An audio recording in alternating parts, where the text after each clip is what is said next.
Mike Trout here, and I'm going to do a presentation for education purposes only on DCF funds. And the goal of we're setting up a DCF fund is to make it U.S. federal securities compliant. That to us is the most important thing.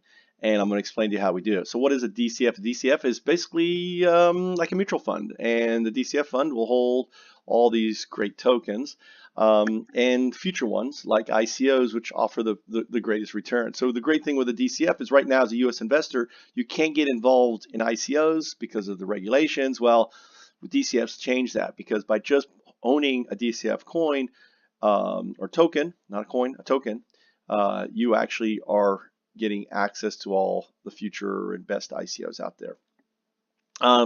It's very important for you to understand is we're 100% backed token. So when you're talking to an any sort of ICO, you ask, well, what percentage of backed? None of these tokens out there, not one ICO out there is a backed token that I know of. There may be a couple, but I don't know of any. They're all speculation. Well, yes, they're all speculation on future companies and everything else and where the market's going to go. But our token is based on all these underlying tokens, which have a valuation, which have a product, which are providing a service, and that is what backs us.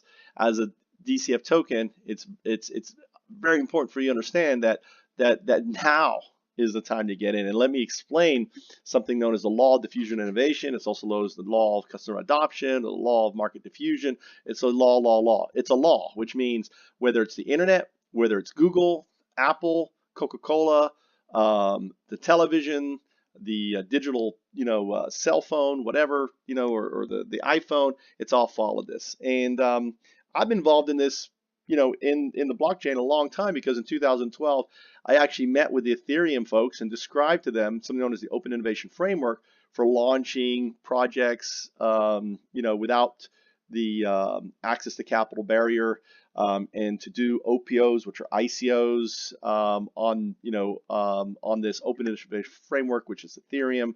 Now understand, I didn't know the blockchain. I didn't know smart contracts. I didn't know any of that underlying technology, but I could describe every part of it. And anyone who know me, you can look at what I call the Foundups blockchain, which has everything on it that is being done right now that I put out in 2010, way back in 2010.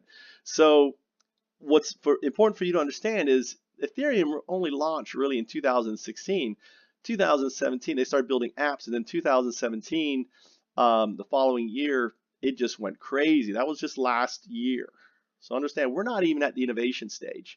We're pre-innovation. We're at like 1.5%. We're at the visionary stage. I consider myself a blockchain visionary, right? My visionary are open corporations or DAOs, what we call them on Ethereum, the Open Corp Cloud, which is a Kretsu, which is what the future is going to hold, or all these corporations are going to exist autonomously on the blockchain. And the reality is over the next to 2025, it's going to be a huge upstream, a massive opportunity that I want folks, my friends who are linked up with me, to take advantage of. And I tell everyone right now if you want to do one thing, that is buy Ethereum, because you have to understand, Bitcoin, the only valuation of Bitcoin is the only thing is time. It launched in 2009. Ethereum launched in 2016. That's 7 years. In snail years, non-internet years, that's like 50-year head start, right? The diffusion of communications and through social media and everything else is lightning fast now. So Ethereum is going to catch Bitcoin. So the returns on Ethereum is a much better investment over the next 3 to 5 years than putting it into Bitcoin. All right, so what is a DCF? I'm going to fly through this here. I've mentioned already it's 100% backed underlying currency. It also it allows you to get into new ICOs. All right, why not? Someone said to me, well, why don't you just get a mutual fund of tokens? Well, the thing is that mutual funds is your dad's thing, right? Cryptos is the thing now for young folks. Folks don't want to get into mutual funds. They want to be into ICOs. A lot of folks don't have the knowledge, the understanding. They want experts. We're the experts that's going to help folks. Our fund person who will be running the fund has done extremely well, and there's other really extremely talented folks out there that we'll bring on board. And what to understand is this is a trustless investment, which means you don't have to trust any banks, any organizations. You hold it, and that's what's important. DCF's value can never be lower than the underlying asset, and that's also very important to understand. If you buy an ICO, the ICO may tank, may go down, but if you buy in a DCF, ultimately the underlying target, like a mutual fund, is is going to basically allow you to to benefit in the long run. Kind of like why people invest in mutual funds. So there's a lot of other things you can read through this. And the other thing too is DCFs are going to become kind of like the thing, I believe. And there's going to be many, many DCFs, and we'll become like the red hat of DCFs. And every DCF that we launch will take 0.85% of the annual fee on that additional account, maybe lower, as competition comes in. But the opportunity of using DCFs as a way as a funding vehicle for nanos and other things is huge. Okay, so I believe DCFs will change everything because one, it's going to allow U.S. investors to get into the precious ICOs. Number two, it maximizes return. Number three, it lessens your risk involving in ICOs and other things because of you're not putting everything in one, right? You're putting everything in others, and the speed of things. You just don't have the time to to get into those ICOs. Are coming up so quickly, and we can do that. And the other thing too is the client compliance with SEC regs, which means a U.S. investor and other folks, you can avoid that SEC pitfall and and do extremely well. Well, so the plan is a PPM where we have it's a Reg A, where 20% of the Reg A goes into the LLC. That's going to kind of build everything, control everything, run everything initially.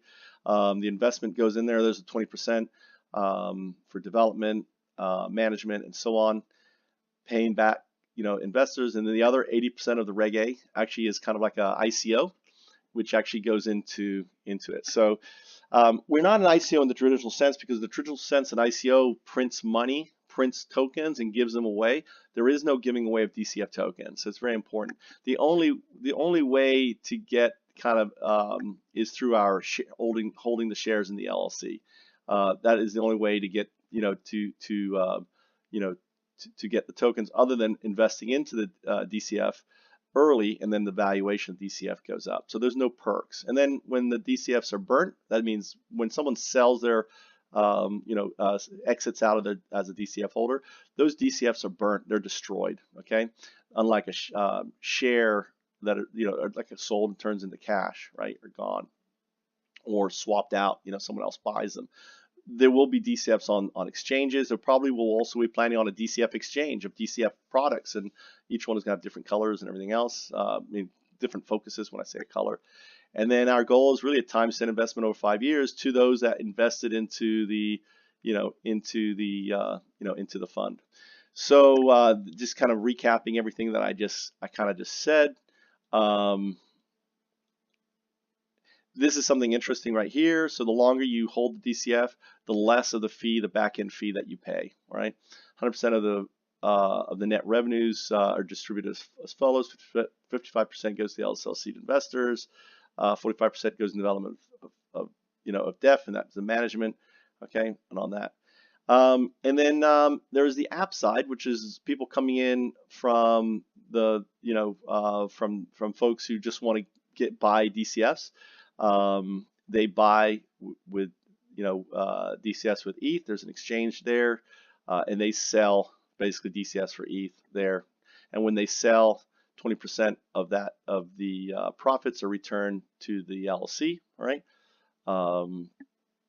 Actually, I should say the LLC here.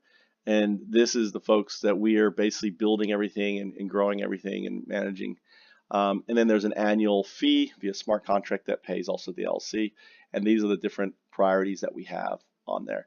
The app is super simple, and it's going to grow in complexity as we go. But pretty much we're looking at using Coinbase API and other very trusted networks in order for folks to put Ethereum into the, for DCFs, and it kind of works like this here.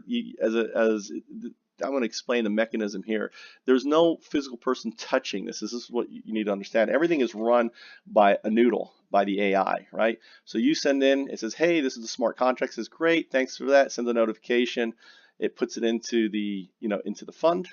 And then the noodle goes, okay, great, I've received it. It's going to basically, the noodle has, remember the noodle, 20% of our funds are being traded by this noodle, very micro amounts. We have thousands of bots out there all trading micro amounts of each type of token on multiple exchanges all around there.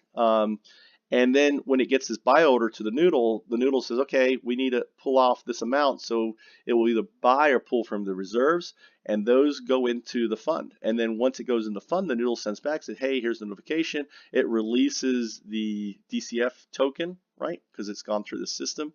And understand, this is where we're not an ICO. We have unlimited DCFs, because there's a reason for this, right? We don't have a set amount. So as DCFs come in, DCFs are released, or produced or created. As DCFs are sold, DCFs are destroyed, okay? This is important for you to understand, because then basically you can't be diluted out of it. If someone comes in and puts $1 million in there, it can pump up the value of the DCF. Well, no, we just create more DCFs. It keeps everything flat and stable, right? So we want to be anti-pump and dump. So the other thing is the DCF through a smart contract pays the fund. I kind of described that before. And here's another way how we pay back investors. This burning, we have two things coming in. This is actually going to be 20%, not 15%. The longer you hold, the lesser it will be. And then there's the annual fee. So this is the one way. This is paying back investments. This is creating an endowment fund. And the Foundups ecosystem, paying for all that on that. So that's what we're using our profits for, is launching Foundups. Some more interesting stuff you can read is here. The SEC findings on the DAO is really interesting. The SEC bulletin on ICOs, and here's Bitcoin IRA is really interesting, what they're doing with IRAs, and that's they've gone through all the process of legalization, everything else in the SEC, so they're compliant. My name is Mike Trout. You can find me just by Skype Foundup, or you can reach me on Telegraph or LinkedIn. I'm pretty easy to find. You may have seen me on Animal Planet. I've done a couple documentaries, one for Smithsonian, one for Animal Planet, and I live in Japan. But currently I'm in the States, basically getting this project ready for launch. Thanks.